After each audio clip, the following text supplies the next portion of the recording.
All right, welcome to Love, Lust, and Lies. Freestyle Friday. Yep. I got some, y'all, for real. All right, we're going to have fun. Listen, hey, go get your makeup straight. Anybody, I need you to get on camera today. This is more or less a call-in show. So today, I'm going to set it up where anybody can call in. You know, Freestyle Friday. I want to hear from people. So I got a question today.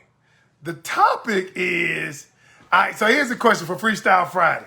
All right, call it the Moment of Truth Freestyle Friday, coming from our game, the game by the Grand Canyons, my wife and myself, called the Moment of Truth. All right, you can get this on our website if you want to request this game. It's fun. Good way to get to know people.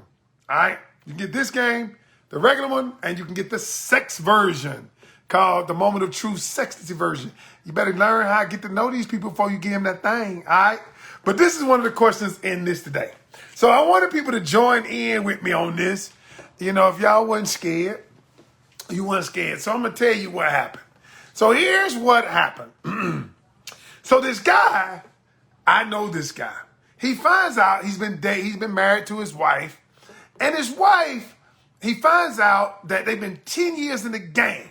Somebody comes to him and says, you do know your son is not your son, all right? And he was like, you better stop tripping. I don't know. I can imagine. He says, you better stop tripping. Shit, that's my son. Well, I mean, and then I think two people came to him and said, that's not your son. Such and such slept with your wife 10 years ago. It's 10 years ago. So fast forward, the husband he begins to question if that's his son, just asking the question, why are people saying this is not my son? Why are they saying it's not my son? So all of a sudden, he began asking his wife, and she dismissed, are you serious? Are you going to accuse me? But it just rung in his spirit that this might not be his son. Now, he's grown to love this kid. So the question is, he finds out, he says, you know what? I want to get a test. So his wife she was incensed. She was livid that he wanted to get a test. Well, long story short, he finds out that the child is not his. 10 years he's raised this child as his own. My question of the day is, a man raises his child. The question is, he decided that he was not going to support the child anymore. Even though he raised the child, he said, this is not my child. We've been living a lie, and I ain't going to support him no more. I'm done. All right? My question to you is, question of the day. He raised this child as his own for 10 years. He finds out that it's not his child. Should he still support the child? Should he still support the child? Now, I want some of y'all I want you to talk back to me. Join this conversation. Join me. Don't be afraid to get on. I ain't going to bite you. Just hit the button, say, I want to join.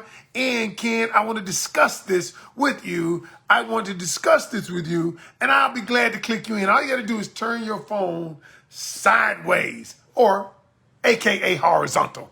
All right. What do you guys think? I need somebody to get on. What would you do and what should he do? Should he still support the child? What's your take? The rule is mama, baby, maybe daddy. That's the rule. Okay. The legal perspective is, the judge gonna say you feed him long enough, he gonna look like you. He gonna look like you, right? Okay. Let's go from the moral perspective then. I'm gone. Goodbye. Goodbye to you all. Hold on, big dog. Goodbye. But wait a minute. If that's this your little man, you raised him. You out, you gonna leave him like that? Look, women punish their children every day for what their daddy have done. Yes. If your daddy not paying child support, you don't need to see it. Okay. I'm gonna have to punish her, and he gonna be the beneficiary of the punishment and the stepping out. Any other question? My man, appreciate you joining me, man. Good seeing you, brother. Boy, good to see you, boy. You looking well. Proud of you. Proud Thank of you, you. man. I appreciate you, big dog. You take care. You say you still pretty, nigga. All right. Hey, I got to tune in. I got to tune in more often. Tune in more often. Love, lust, and lies, baby. We're going to get it done. All right? Have to. Later. All Love you, baby. All right, man. Take All care. right, later. All right. Yo, I want to hear a female's perspective. Big dog said he out. He said, listen, every day, a woman punishes the dude. All right? But he said, look, I'm out. I'm sorry. Should he divorce the wife? All right. And then you said don't punish the kid. Should he divorce the wife? Because he found out that the wife cheated 10 years ago. Now, here's the tricky part, y'all. The tricky part is that he just found out about it. And like I tell people, even though it happened 10 years ago, it might have been one time. The grief cycle starts when the person finds out about it. The grief cycle didn't start 10 years ago because I just found out about it today. That's when my grief cycle started. And if the grief cycle starts now, that's what I have to deal with. So you can't tell a person just get over it.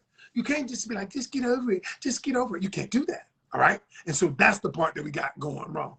All right. Let me see.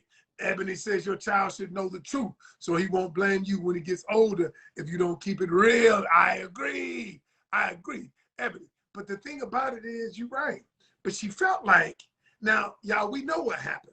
She probably had doubts from the beginning, but she felt like if I tell, then I might lose my husband so I'm gonna just keep this secret. So I'm a firm believer. I say this, I might be contradicting myself, but I'm a firm believer of the Pet Cemetery theology. Pet Cemetery theology is this. What in the movie Pet Cemetery, some things are better off left dead. Now, if I knew 10 years ago, if I was her, would I have told? Probably not. If I wasn't sure, probably not. I probably would have rolled it out too. I probably would have been thinking, you know what? I don't know for sure, so I'm gonna roll with it. But this is hey, listen, what you hide will divide. And I'm being honest with you, y'all. I am a proponent of the Pet Cemetery theology. Some things are better off left dead, but what you hide will divide. And in this case, here's the thing. He found out about it. 10 years later, things going good in the marriage right now. Things are good. She loving her husband. But all of a sudden, he finds out. Should he leave her? Should he not? Should he stay? Y'all saying he should take care of the child, but should he leave her? And he found out about it. Now think about it. Okay, it's one thing you cheated. Okay, all right, it happens every day. You cheated, not condoning that at all. All right, but I'm saying it can be rebuilt. You cheated, but now not only did you cheat, but you lived a lie for 10 years. You made me think my seed was my seed, and they're not my seed. And so now you have hurt me to the core 3 different ways. You've hurt me of the betrayal of cheating. All right, fine. That's one thing. But you hurt me in the betrayal, but you let me believe another thing. Okay? And then you let me get close to the child. And then I find out he's not my child. Y'all, that's a triple betrayal. I mean, listen, the grief on that, it's easy to say don't blame the child. And maybe he won't blame the child later on. But the truth of the matter is, I got to be out. At least I got to be out for a while. I got to be. I mean, because now I got more questions than answers. And I'm like, what do I do? I want to know, would you stay with the wife? What say you? AB says, I agree. Big Dow say she need to go find his dad and tell him to pay. She need to go find his dad and tell him to pay. Naomi says, if you land with so many men without within that close proximity, you trifling. Okay. Oh my God. Then the husband expected her. Then the husband expected to stay for the sake of the child. No. Naomi says, I'm out. All right, Naomi. I feel you on that. So I know people like Bertil is such a good person. You know, they would take care of the child. I'm not saying, yo, I would want to, but think about it. The thing about it is I've raised him as my own. And now I find out, not only is he's not my own, I found out that my wife was getting smashed by somebody. How many times did he smash you to get pregnant? How many times, I mean, is this still ongoing? What's going on? Who is he? Who the dude? I mean, all of these things I wants to know. And so now I'm going down a rabbit hole, and going down this rabbit hole does not make it any better, because the way the mind works, and y'all know I'm the doctor because I'm going to give you the whole science behind it because I'm smart as hell. So the way the mind works is the mind has to do what we call close a loop. And so whenever when people say when somebody dies or somebody kills somebody, and they say, we just want closure. What they're really saying is, I want my mind to be, I want to close this loop. And this is a real thing. And marketers know it. That's why they say, newsrooms know it, because that's why they say things like, at 11, 3 people get shot on Market Street. Stay tuned for 11 to find out. Well, they just opened the loop. And then your brain stays tuned to 11 to close that loop. That's why when somebody says, I'm going to tell you something, but then they say, I want to tell you this, but they say, no. They say, no, don't start it. Because your brain wants to close the loop. And so what happens is, when he finds out about the betrayal, he opens a loop in a person's brain. Now he got to close the loop. So he's going to ask all kinds of questions. And these answers take him down a rabbit hole, because he ain't going to be able to close the loop. It's just like the person who says, why did you do it? And she ain't going to be able to come up with a good answer why she did it. Maybe she just needed sex. Or maybe you wasn't taking care of home, or whatever. Or maybe she's just a hoe. I don't know what it is. He's trying to figure out. So he's trying to close the loop. And when you don't close the loop, what happens is your brain begins to wonder, and your brain creates the answers that you need. Yes, that's what happens. And that's the reason why he's going to ask all the questions. That's why he ain't going to never let you rest. That's why he ain't going to never stop. That's why he ain't going to never keep asking questions. That's why the person that cheats, and then the other person says, well, just get over it. They can't get over it because they can't close the loop. They keep asking you questions. Well, is she better than me? Was she better in bed than me? Does she suck you off better than me? What is it? What's better than me? Does she let you have anal sex with her? Whatever it is, she's just trying to close the loop. She can't figure it out. And when you can't close the loop, the mind goes down a rabbit hole, because the mind begins to try to answer questions that it cannot answer. That's the reason why many of you ask questions about your dating life and you don't know, as opposed to it just accepting what is without the answer. I remember when my mama died. My mama was a praying woman.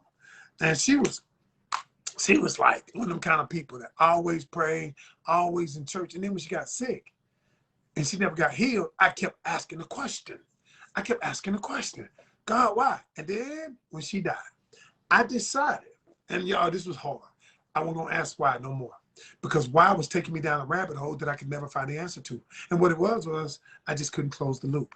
And so what I did was accept it without the answers. I accepted it without the answers, y'all. And some things in life we have to accept without the answers of why. And then when we accept the answer why, here's what it is. This is what it is. I don't know why some people were born in a wheelchair and some weren't. I don't know why some people were born blind and they weren't. I don't know why this happened. I don't know why. But I do know this much. I can turn my adversity into my advantage. And I've done that many times in my life, where I had an adversity and I decided to turn it into an advantage. And it has helped me. The reason I'm talking to y'all today is because me and my wife was going to divorce court, and it was terrible. Couldn't stand each other. But now it led me to talking to you. So we don't know why things happen a lot of times, but we have to look for the opportunity in everything that happens, because there is an opportunity in everything that happens, but we just have to be willing to find it. All right, y'all. That's my time for the day. I'm Ken Canion, the host of Love, Lust, and Lies. You guys stay safe. And remember, every journey starts with one step. Take yours today. I'm out.